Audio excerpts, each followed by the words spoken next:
Hi, my name is Llewellyn, and you're watching A Word Before We Leave. And I'm Brett Gaffney. Sorry for the late introduction, but we are back with another episode of Word Before We Leave. And this time we are doing video for our second episode on YouTube. Guys, if you're watching us live from the comfort of your living room or your laptop or your phone or the car or listening on Spotify, Amazon, Google, you name it. Bye, Mohab. It's my roommate. He was leaving, guys. Yeah, it was just a little door crack. Well, anyways, thank you for joining us. My name is Brett Gaffney, as always, and we're going to jump right into the show with the segment I like to call Word of the Day. Nope. Yeah, Word of the Day. It is Word of the Day. It is Word of the Day. I get a little nervous sometimes, Dude, guys. I'm nervous. Thanks for addressing that, because I was going to say that, but I didn't want to make it weird. It's the Americano. It gets in the system, and then I'm like, I got the nerves. It's exciting. It's excitement. We're powered up right now. We're ready. We're just ready to talk. Are you ready? I'm ready. Today's word of the day is tractable. Tractable. It is brought to you by Merriam-Webster's Dictionary, not sponsored yet. One day they're going to see this or hear this and be like, hey, Brett, we love the show. Here's some money. The day's coming soon. Today it's not sponsored, just as a reminder. Tractable is used to describe someone or something that is easily led, managed, taught, or controlled. And their example sentence is, this new approach should make the problem more tractable. Or the horse's tractable temperament made her especially popular with new riders. Now, you're going to come up with a sentence, and then I'll come up with a sentence, and then I'm is first. Word of the day. You are first. Okay, cool. I got to formulate real quick. The gears are turning. Tractable, right? Okay. And just let me know if you need the definition again. No, I got it. All right.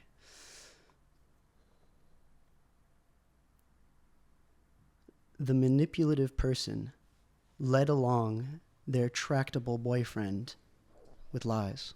Oh. And my sentence will be... Dark.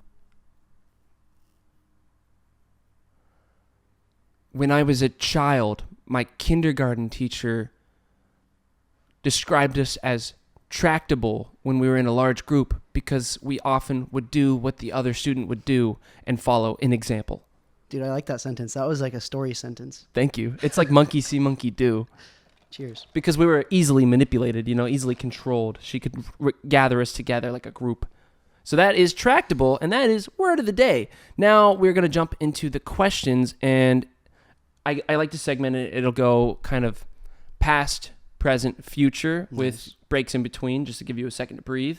We're going to keep it lighthearted, but if there's a question you don't want to answer, just don't answer it, okay? Simple as that. If you're saying you're not comfortable, I'll change the question or I'll segue us into something that makes you more at home, more at ease. Okay, it's not like one of those podcasts where it's like if I don't want to answer the question, I have to take a shot. No, it's like definitely. I mean, you can take a sip of my ice Americano. You can take a sip of the Americano and that's how you'll know. Blink 4 times if you want to like have a second to breathe. Okay, cool. But other than that, I just try to keep it like natural, comfortable, therapeutic. If you start to get emotional, you need a second to stop. That's fine. Just take a breath. Take a breath. Okay. Thank you. I'm here for you. I'm here with you through this, and together we're gonna get to know each other better. Okay.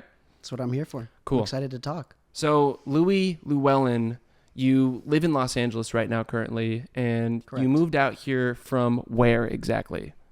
I moved out here from Portland, Oregon, where I am born and raised, but directly after going to college in Vermont at Bennington College.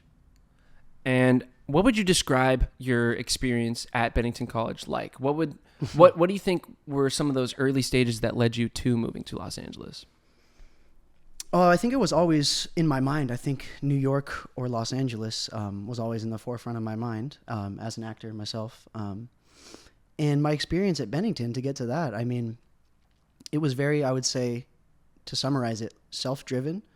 Bennington doesn't have a strict minor or major program. Each student comes up with their own individualized course of education. And so my route was I want to use the school's resources and teachings to become the best, most fully rounded actor I can be. And I am also passionate about environmental politics and activism. And so I use my time there to study that.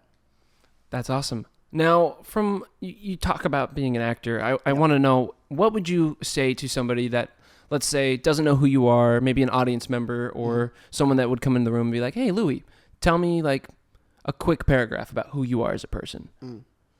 Yeah. I mean, I would definitely broaden the definition from just actor. That's kind of my background and where my training lies, and still what, I want my life to be about. But I would just say more broadly, I'm a creative fella. I'm a silly, goofy guy. And I love to create stuff. I love to hear people's stories. I love to tell my own stories.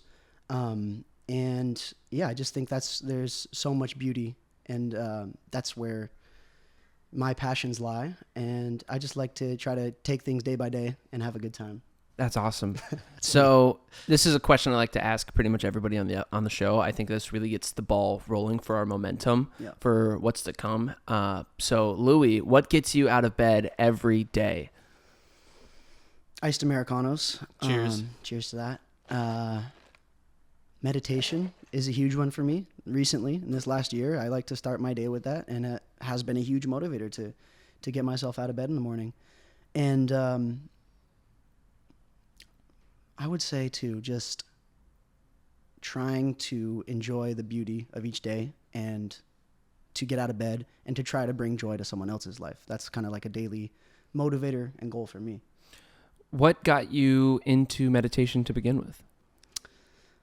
I've always been very spiritual. I've always been, open-minded about what is out there in the world. My parents were Catholic, but I wasn't raised very religious myself at all.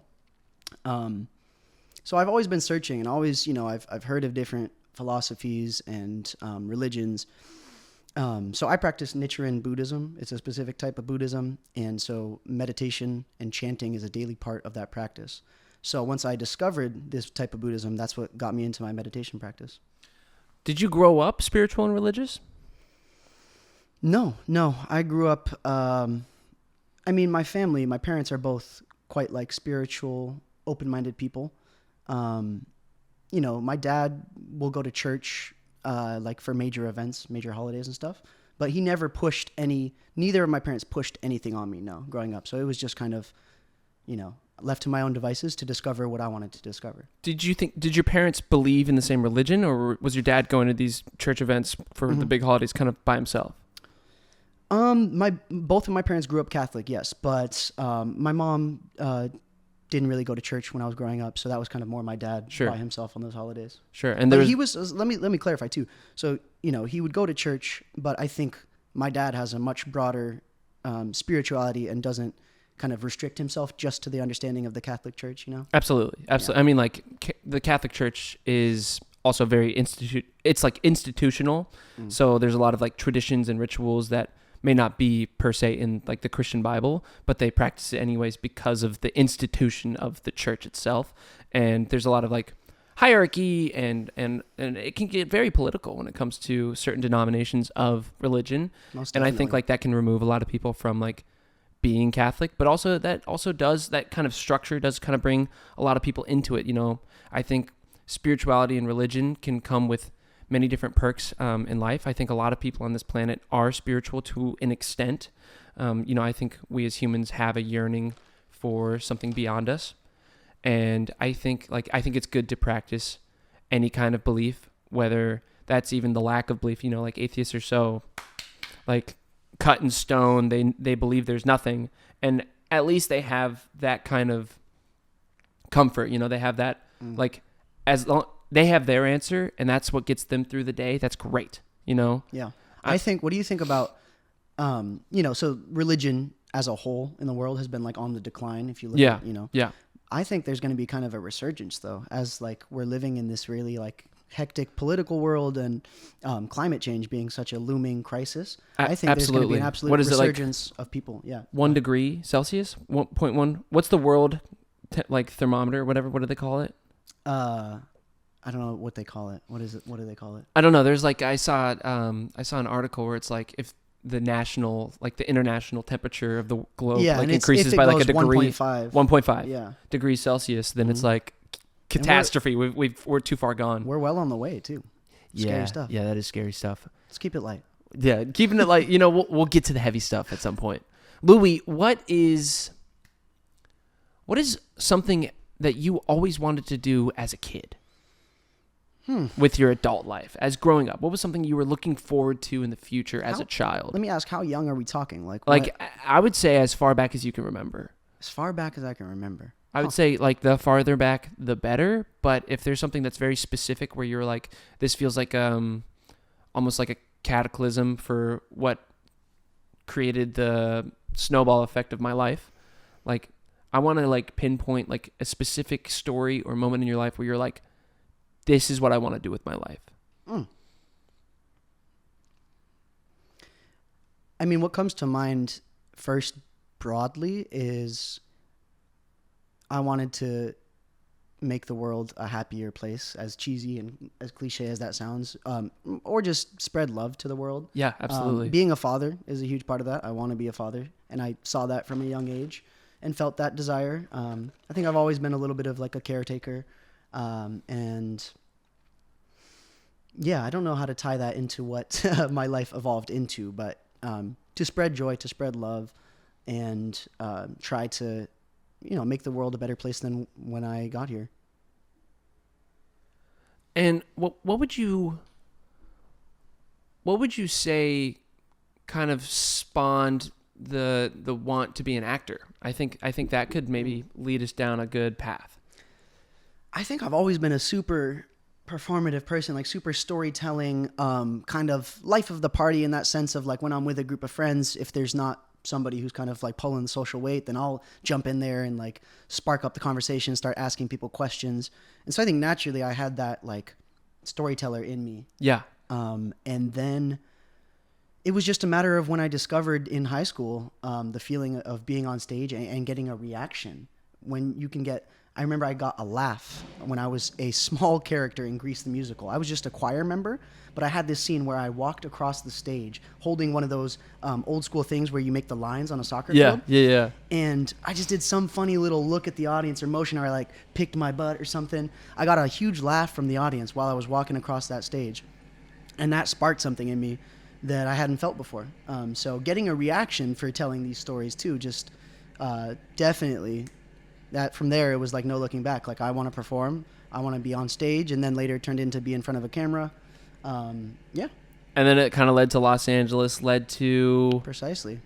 Do you want to talk about your move to Los Angeles at all? Sure. Also, I do want to say there's a truck outside. There's a loud truck outside. Loud truck outside that's just kind of chugging away. I can get up and close the windows if you want. I don't think I think he'll be gone at some point. There he goes. There we go. Cheers. Everybody watching on the YouTube video, give him a good old wave goodbye. All right, bye guys. Bye guys. Have a good day. I hope you were blessed. His truck was loud. That's a loud truck. He's always here in the alley. Really? Yep. That's great. Gotta love the alleyway guys. There's a good group. They like to get together and drink Modelo's down there in the alley. Let's go. That's so fire. Segue. Getting back to what you're saying, my move to LA. Yeah, I mean, so I graduated college from Bennington College in the spring of 2021. Moved back briefly to Portland, Oregon, and was kind of weighing my chips, saying, do I want to go to New York? Do I want to go to LA? But at that time, I was already more leaning towards wanting to act for film and TV. Sure. And then I had a great opportunity, like a door just opened up to move here. A friend of mine, shout out to Lucy. Shout out. We always do shout outs. First shout out of the episode. Yeah, I saw that last time. So we always do shout outs. Shout out to Carly. Carly, you know who you are. Shout out. Lucy and Asher, shout out both of them. So Lucy, a friend from college, hit me up and told me that her boyfriend Asher had a job opening at the place that he worked. He was a manager at Milk Bar. Shout out Milk Bar. Shout out. That's another one. That's number 2. And so they said, I have a job you can work, and he needs a roommate so you can have a room. So that sounded like a golden opportunity. And I was like, that's all I need to hear. I actually didn't even have a car, but I bought a used car that summer, packed all my stuff, and just drove down here. Dude, you bought a whole used car just to move down here. That's amazing. Yeah. How long's the drive from Portland down to Los Angeles? If you're gunning it and doing it in one go, you can do it in like 14, 15 hours. You take the 101 the whole way down? You take the PCH? I take like I-5. I-5. I've never been north. I don't know. You should go up there. The Pacific Northwest is beautiful. Shout out the Pacific Northwest. My brother lives in Portland. What? He moved there like a year ago with his girlfriend. You gotta check him out. Yeah. This summer, I want to honestly. take the train ride up to see him. I heard there's a train I've never you can done take. that, but there's a beautiful Amtrak. I heard it's scenic. It sounds scenic. But anyways, yeah, that was my move down here, and I first lived in East Hollywood in Little Armenia when I was down here. Dude, I know exactly where that is. That's a good, like kind of like south of Los Feliz a little bit. Mm-hmm. Great. That's a great little spot. Area, yeah. So you now live in Santa Monica, obviously. Correct. What kind of brought you to the beachy area? Little Armenia was great. It was nice. But me personally, in my day-to-day life, I like to have somewhere that's a little bit more spread out, a little bit more relaxed, and not as fast-paced as, The bustle. the bustle of the city and Yeah. Hollywood. Busier streets, more people, more dense. So I wanted somewhere that was a little beachier, honestly. I love the ocean. And I was searching for apartments, and me and a couple buddies moved out here. Well, I think your apartment's lovely. I mean, the people can see the couch. We can see the flower painting. For the listeners on the audio side, Louis, would you like to describe what your apartment is in like a sentence or two? Lots of natural light, light wood floors, airy, peaceful, and good vibes. That sentence was good vibes. You know what I'm saying? Nonetheless, that was great. Cheers, Brett. And I think this is a perfect time to segue into our first segment of the day. This is going to be wordplay, the classic a word before we leave game. It's a simple concept. It really is. If you saw the last episode, you kind of were picking up what I'm putting down. Oh, is this where we have to say the same thing? You know exactly what we're doing. I'm nervous for this one. Honestly, I was Don't be thinking nervous. okay. I think it's lighthearted. I think it's fun. Okay, I don't know. If I I'm always gonna turn get my it. levels down What for if- this one because it gets crazy. What if I take 25 tries? I've had people take like 25 tries. Let's get it. I've had people I take think we might be able to get it quick, though, 'cause we three. can I've had vibe. people getting on 3. I've never done it on the first one. It's just like 3, If 2, we're 1, thinking bang. of the same word, so it has to be something not in the room. Yeah, the Wait, rules are go simple. over it. Nothing in the room. We can't repeat ourselves. Avoid names at all sakes if you can, just because names are not words. It's a name. And don't get caught up on like what we said 4 rounds ago. Just think round by round. It's all about living in the present moment. Yep. Connect. Send me your word with your mind. Got you. Don't talk about it in between. Mm-hmm. Super simple, super fun. So we'll start it off. I'm going to think of a word. Nothing in the room. Yep. Nothing you can see. Nothing we've already said. Period. I'm ready. I got it. Okay. Got it. 3, 2, 1. Radio. Basketball. Oh, basketball and radio. Okay.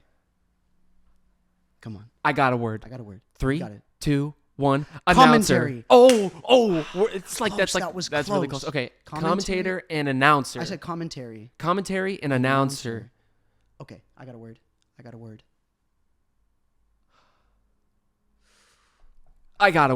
Can you get the word? Are you sending me a word? Okay, 3, 2, 1. Broadcast. Bam!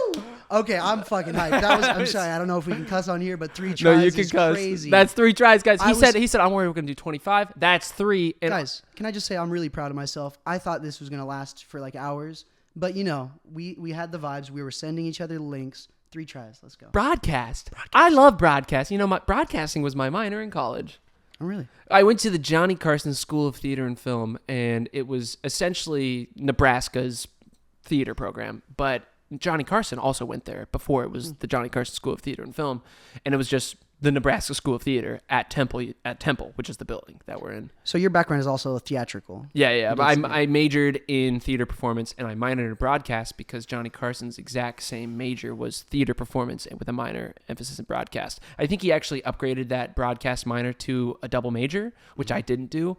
But I wanted to study the same thing as him because I really admire Johnny Carson, the man that reinvented late night television. That's a shout out to Johnny Carson right there. Shout out. He's Shout dead, but God rest his soul wherever he is. All right. That was great.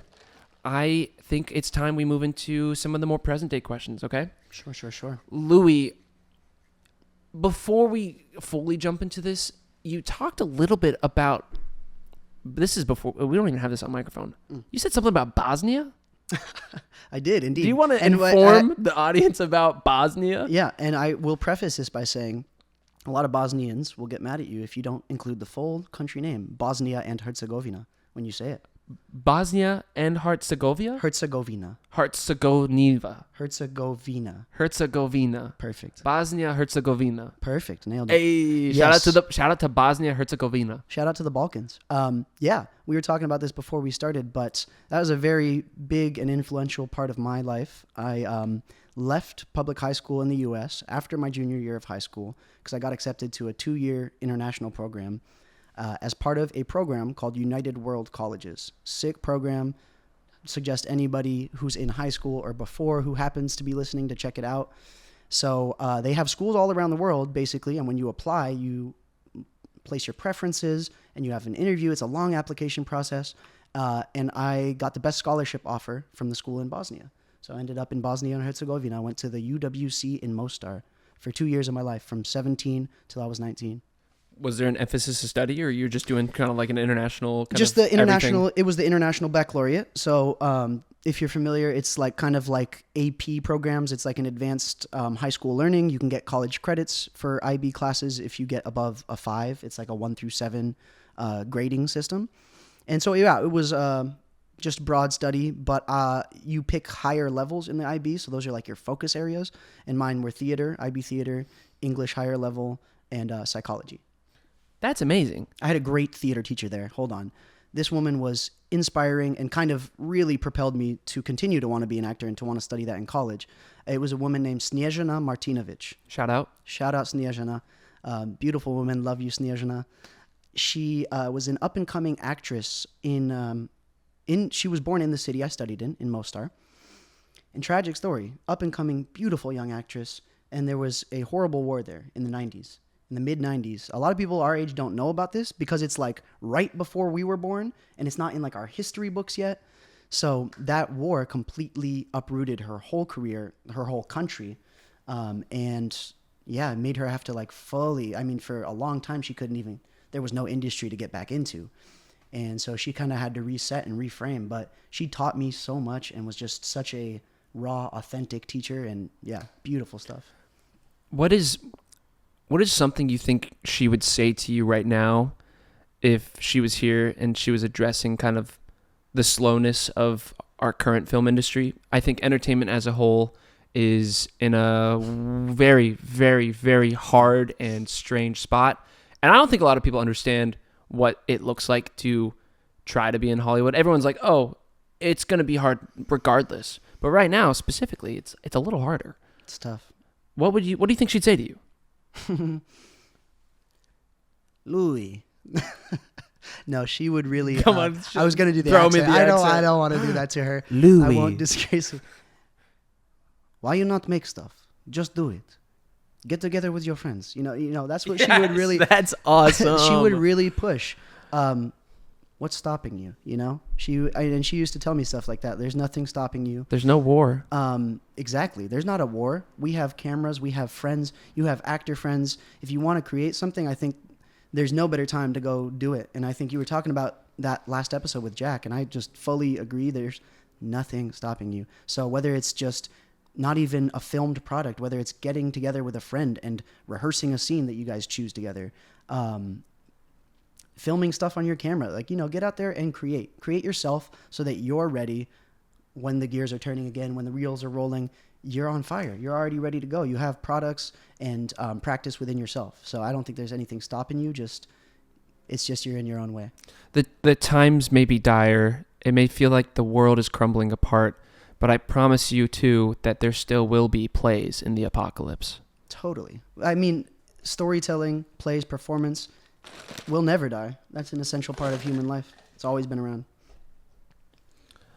I mean, I've always been a big proponent on making your own things. I think at the end of the day, it's impossible to live forever. It's impossible to leave a mark on humanity when at some point, billions of years from now, the entire planet will be consumed by a red dwarf sun, our solar system, and it'll all be gone. So I think really what matters the most, especially if you want to be an artist or an actor or a singer, a songwriter, someone that's in graphic, there's so many creative outlets in this world, and you can get boggled down by the industry of it all, the technology of it all, AI is here to replace you, or you can just do it. You can make your podcast. That's our message today. Just do it. Just literally just do it. I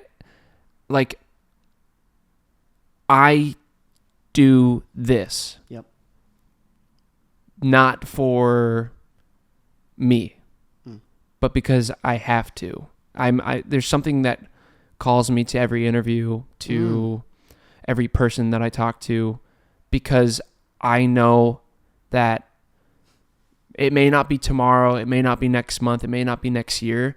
Some buddy's going to watch one of these episodes or listen to one of these episodes, and it will impact them in a positive way. Oh, definitely. They'll pick up something, bro. Something that you're saying, that I'm saying, that your last guest said, it'll hit somebody. And like, even if it hits one person, me and my work and what I like to do, knowing that too, I think a lot of artists can relate. Like, if you can touch somebody and it leaves an impact, that's enough. That's good. Like, I'm straight.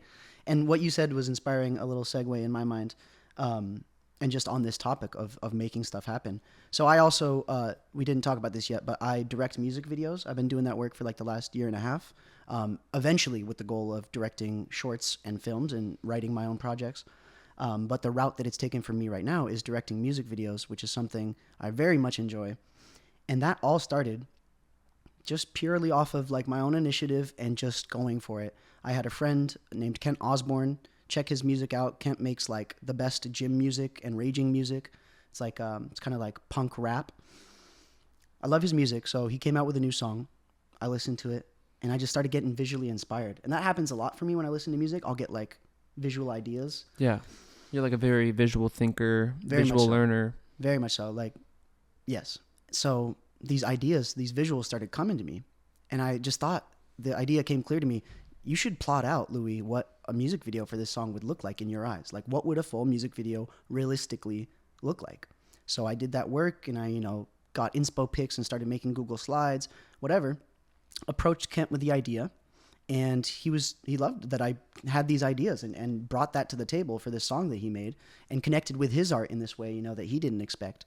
So we had a meeting, and it wasn't that song that I ended up making a music video for, but he was like, dude, I'm going to send you this song I'm about to release. If you think you could whip up like an idea for this in a couple weeks, I would love to shoot a music video. So boom, we got right on it. I started listening to the new song. And yeah, that music video is out there. It's for a song called Heartstopper by Kent Osborne. Check it out on YouTube. And we just impromptu came up with that. Then I started working in that field. I did another video with him. Then I did another video with another guy that's out on YouTube. And I have like 3 more projects on the way right now. So it just really took off. Yeah, all that to say, it really took off just because I took that risk and approached my friend. Yeah, it's funny. It's funny how the second you make the risk and put yourself out there, things really do start falling into place. Mm-hmm. Like, it's scary, but even making the move to Los Angeles. If you didn't do that, where would that music video career may have never even started? Nada. Yeah, it would. I think about that a lot. Like that whole route for my creativity, which I find a lot of value in, and I think is really building my director capabilities, my storytelling capabilities, in these like short, very contained worlds. So yeah, if I would have never moved out here, none of these possibilities, meeting you and being right here, wouldn't exist. So do you want to tell the people how we met? Yes, indeed. I would love to. Yeah, we met in our acting class. He's my acting class buddy. Graham Shields Studios. That's where we're both going to class right now. That's a shout out. Graham, if you want to give us a discount on classes, we'll take it. Either of us, one of us, both of us. Sure. If you're in LA and you're looking for an acting class, this is not sponsored, but we're giving a big, deep shout out to Graham Shields Studios. Take the lab. It might change your life. Fully recommend. It's been very helpful for me, and I would recommend it really specifically to theatrical actors that are transitioning to film and TV, because there's techniques and subtleties that I've been learning in this class. Their emphasis is the Yale technique of drama, which I think is it's game changing. I don't want to spoil it because you may take the class or you may look into it, but I think just like source to source moments is one of the most helpful for theatrical to film acting. Mm-hmm. So yeah, any young actors or old actors or anybody who wants to get their gears going, go audit a class. We both recommend. We just did a commercial. We just straight up did. Okay, let's move on. Oh, okay. Louis, I think this is a good time to go into another segue of a game. How you feeling so far? I'm ready. I want to check in on you. I'm great. I feel like we've had a good balance of getting a little deep and digging into some weeds. And then the final questions are the deepest questions. I try to give enough space for answers on that one. We're about at the 30-minute mark. Short and simple, guys. Dude, I'm chilling. I feel great. I could talk all day with Brett. Love it.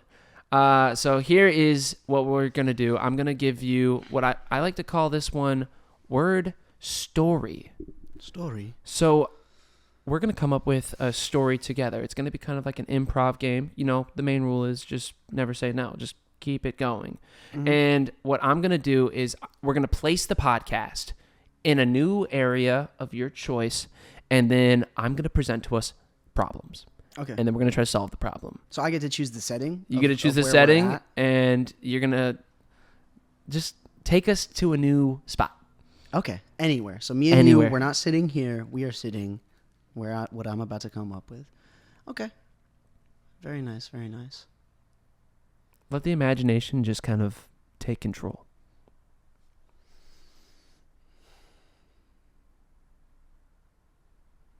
And this can be like, Anywhere. Don't worry about the laws of physics. okay, cool. Okay, great. So Brett, Yeah. I want you, and listeners too, I want you to Yeah, imagine, you guys are coming with us. take you on a journey. We're not on this planet anymore. This is, whatever time period in the future, but we have launched off and we have successfully made it to the moon. We're on the moon? We are on the moon, baby. We're looking down at our beautiful planet Earth. She's spinning around. Me and you, we're in a nice, safe oxygen tube. So we're Hexagon windows all around us? We're like on this couch, but there are hexagon windows covering us in a nice little like bubble on the moon, just open face. Me and Brett raw dogging on the moon. We're raw dogging hard. So we are on the moon, fully sitting on a couch on the moon. Yeah. And we're looking down at our beautiful planet, spinning around. We're looking at the stars, and we're just having this lovely conversation here together. What's that? There was the monitor in the corner is beeping. Do you see that? Yeah, I do. It's saying oxygen levels low, change canister. No. Don't worry about that. I've been having a little malfunctions with the. Okay. It's a glitch, It should be fine. I usually just give it a little bang. Hold on. Okay. I think it's No. it's beeping a little bit louder. There's Okay. red lights flashing above us right now. I'm just gonna give it another kick. This usually does the trick. Okay. Sorry, I was trying to do a sound effect. It stopped. Yeah, and I told you. After I give it a kick, then it's usually good. So let's take a seat back over here and relax. Don't worry about any loss of oxygen. Not Brett. worrying about the loss of oxygen. How long have you been up here? Dude. How long have we been up here? I mean, I've been up here since I was like 27. So We've been on the moon since you were 27. How old are you now? I mean, I'm 38 now, so it's like 11 years. Oh wow, are you actually 38? Yep. Really? Me, Louis? No, I'm actually just turned 27. My birthday was yesterday, so I've been up here since my birthday. I flew to the moon for my birthday. I thought I'd bring Brett along. Kind of a surprise for you to wake up here and we're on the moon, but I slipped you a little roofie, and I hope that's okay. I didn't tell you about that. Shout out to Llewellyn. Don't take it. Don't take it, but I thought it would be fun for your podcast if we did something a little different. So, are you feeling better? Are the effects I'm still feeling hitting? good. I'm a little lightheaded right now, but I'm feeling good. Now, that meter in the corner is really starting to worry me. I know you said not to worry about it, but the levels are dropping drastically, but it's just not beeping anymore. Don't worry about that. Just take another sip of your drink. How about that? Okay. You got it. Nothing, just some water there. We just got some moon water there. Once you take they say 1 sip of moon water, you're feeling great. 2 sips of moon water, oh my God, you could go on a date. I might go on another. 3 sips of moon water. I'm going to take the listeners in on this sip just real quick. Okay. ASMR style. Buckle up, guys. That one's for you.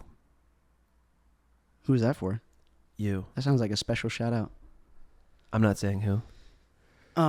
Yeah, so anyways, the moon has been pretty great. It's kind of lonely up here, so I hope you're fine with staying here for eternity, like until the lack of oxygen gets us, or whatever. No, we're kind of stuck here. No, there is something interesting about why you say that. Okay, why is that? I actually came here with one goal in mind. You know how you said you put Llewellyn in my body, and you did. I'm not denying that happened. I got your ass. I let you.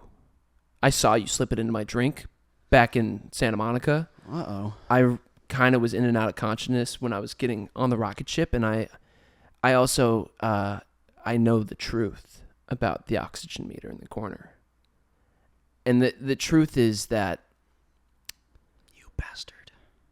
I have been putting Llewellyn in the oxygen, and it's been filtering through the whole room right now, so at any second both of us are going to pass out, but I've built up a tolerance from the Llewellyn you gave me. Well, that's... So you're about to hit the floor, and I'm taking you back to Earth. No, dude, you can't do that. And there's a reason. I'm taking you back to Earth that you because- can't do that, Brett. And before I pass out, just let me get this out there, dude. I cannot go back to Earth because kind of some unfinished business there, and it's gonna be kind of messy if you take me back there, like really messy. So Who do how you about think we just- hired me? Oh fuck, not her. God damn it, my ex got you, She got me so good. dude. How did she even know you? She knows Bezos. Bezos. Jeffrey. He paid for this. The podcast is on Amazon Prime. Okay, we'll just. it's literally on Prime. That's fine and all. It's fine. It's on Prime. Okay, but I will actually have to subdue you if you're thinking of taking me out here. So It's too late. The roofies are in. And guys, we're now back on Earth in Santa Monica. Whoa. And the Whoa. ex hired me to finish the show. Hey, we're back, How you feeling? dude. Like I just took a trip to the moon and back. I'm feeling great. I don't know what you're talking about. Maybe it's just the drugs. Louis Llewellyn. That's my name. If you could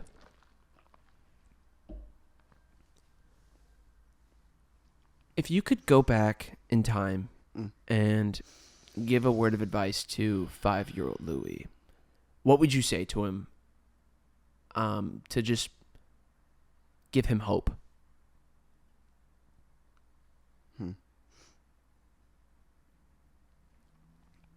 Just trust and believe and ride the waves.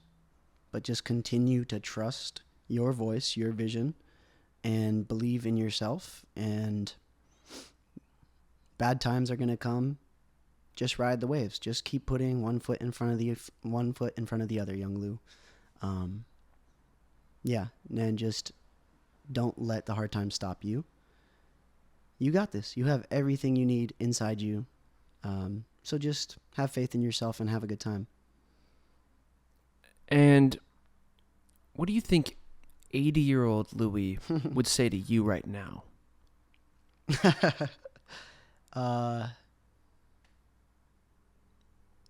Make sure you're taking care of your health.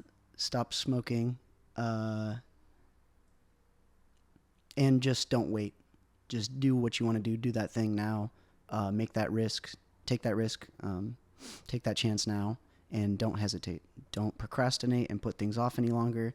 The growth will come in like the messy steps. So just start doing stuff. And why are you feeling so anxious, 27-year-old Louis? You're fine. You're good. You're healthy. Just alleviate that stress so I don't have to feel it in my 80-year-old body. That's what he would say. And I always like to remind you, 27-year-old Louis, that you don't need them to time travel to tell you these things. I think nurturing the child version of you is important. So take the words that you just said to heart. And I think that older version of you really is speaking to you through you now. So you need to take those words to heart as well. You know what you need to do. It's a fact. Thank you, Brett. Thank you. I genuinely appreciate that. Got you. My man. Louis, if you met someone and they came to you and they said that they were struggling with more than their career and they were struggling with life, what advice could you offer them? Oh, wow. That's tough. That's a broad one. So they're just struggling and they come to me. Let's say maybe they remind you a little bit of yourself in some way or shape or form. Maybe they've struggled with something you've struggled with. Okay. How would you help them with your words? Because words are powerful.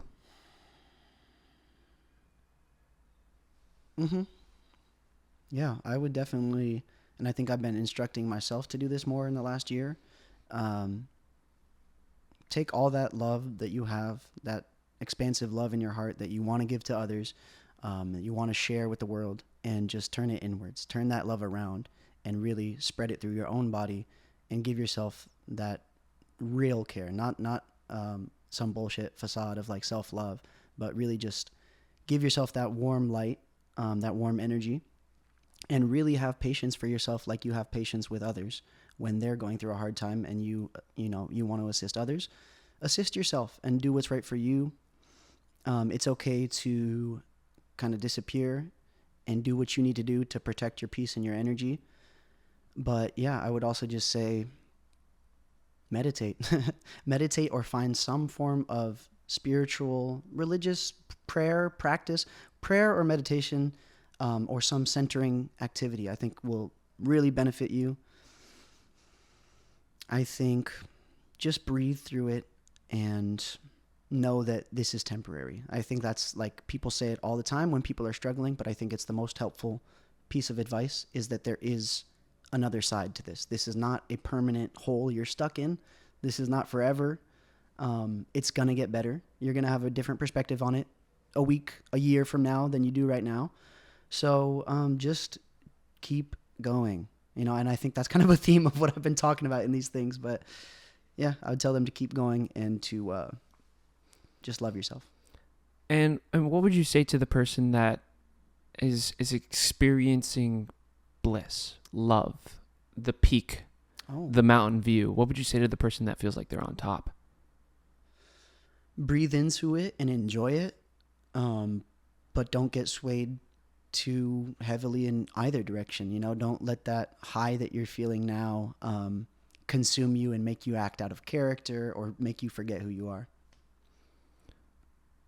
And I'm going to ask 2 more questions and then the final question. Cool. Louis, We're heating up.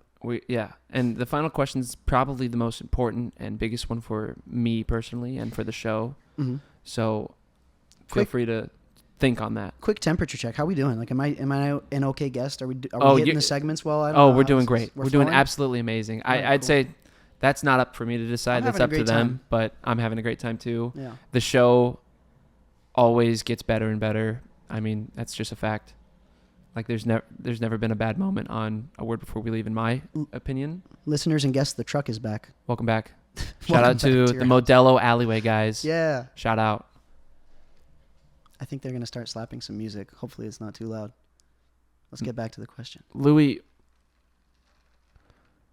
you don't have to share the specific details if you're uncomfortable with this, but what was something that was really hard in your life that you overcame, and what lesson did you learn from that? And that's the 2 questions combined into one. Yeah, it does get heavy. Yeah, I won't go into specifics, but I'll paint some brushstrokes for you, and I'm an open book. I like to share with you. I like to share with anybody who, asks about my story. It's a part of your life. Yeah, that's a fact. So, at the end of those 2 years, when I was living and going to school in Bosnia and Herzegovina, it was a very challenging time. First of all, because of the stress of the IB diploma. Anybody who knows the IB knows that those finals are incredibly challenging. It's a 2-year cumulative final of everything you've learned in all your subjects.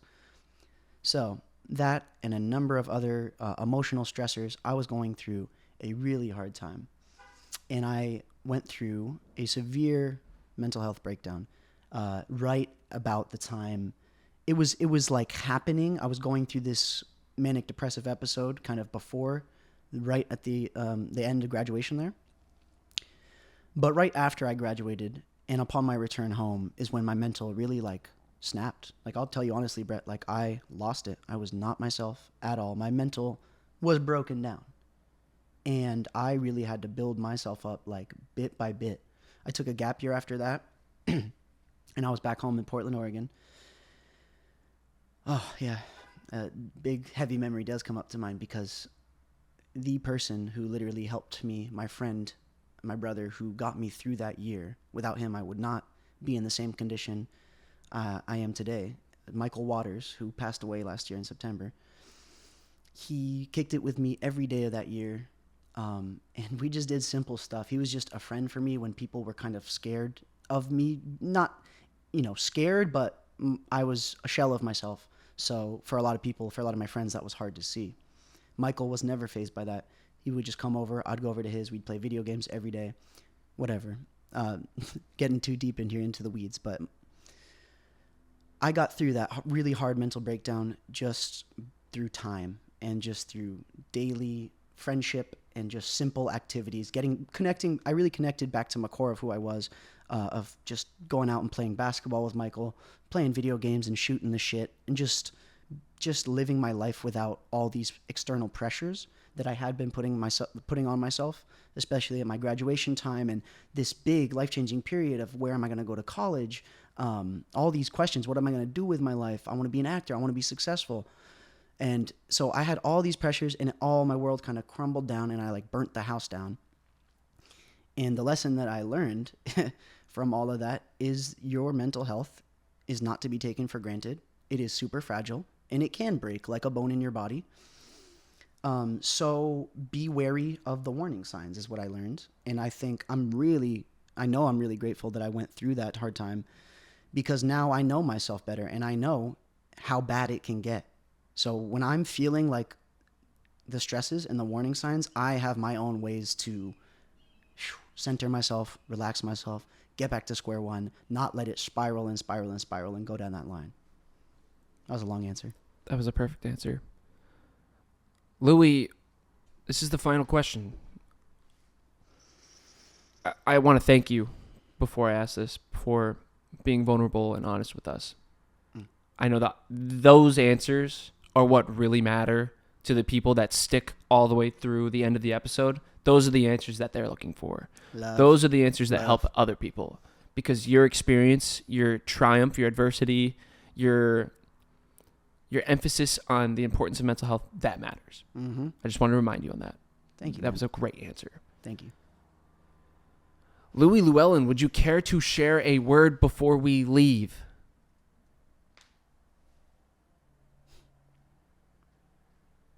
You're beautiful.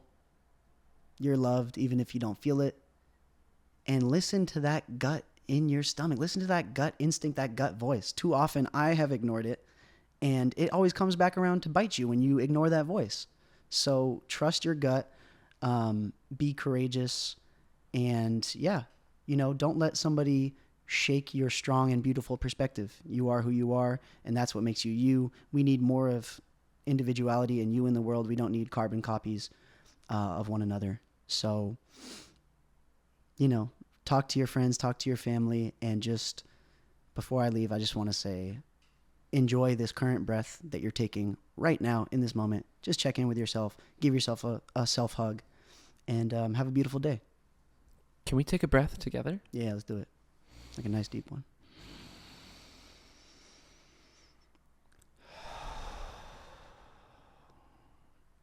I like to look at my hands sometimes to remind myself that I'm alive. Yeah. I think it helps. I like to put my hand on my heart, feel that heartbeat. And it's like a guided meditation. We could twist this at the end of the episode into like a guided meditation. And guys, this has been Brett Gaffney and Louis Llewellyn. And you just listened or watched A Word Before We Leave. I'm going to say a couple thank yous, and then all I have to do is close a door. Thankfully, there's a door in frame. Yes. I've never had that. That's so That's in the awesome. shot. Episode 26, we did it. Yeah. Thank you so much to you, the listener. You are the most important thing. I do this for you. Love. Whether it's one of you or two of you. If you like this episode, share it. Smash that like button. Send it to somebody that you care about, please.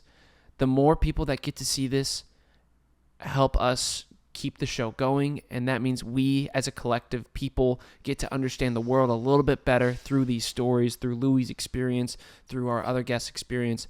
Thank you so much for sticking around. And thank you to everyone that's been a part of the show. Thank you to my family. Thank you to my girlfriend, Carly. Shout out, Carly. Shout out, Carly. Thank you to everyone that we've shouted out in the episode. And thank you, more importantly, I want to thank Rick Alloway. Rick Alloway was a professor I had in college. I've shouted him out in a few episodes, but this one's specifically for him because he was the one that told me to keep doing the show.